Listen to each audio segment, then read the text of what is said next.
people. So it's very rare that I have my child with me on a Monday, and so it's very special for me.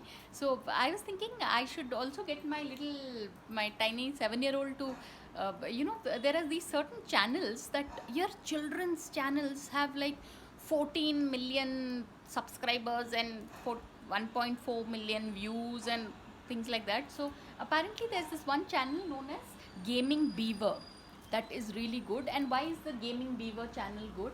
He does reviews, and when he does the reviews of toys, there's a T-Rex skull because you need to pay for a T-Rex skull. Oh my god, T-Rex skull. And then there's this other channel known as Mess Yourself, right? So why is that channel good? He reacts and he does not do reviews any games. Okay, so that's what I tell myself. I should make only 1 minute long videos. So that's what these are the some gaming children's channels that you all can look at, because my God, that itself gives you a perspective, on life about what little children like to watch. So on that note, thanks for watching, and please Subscribe. subscribe.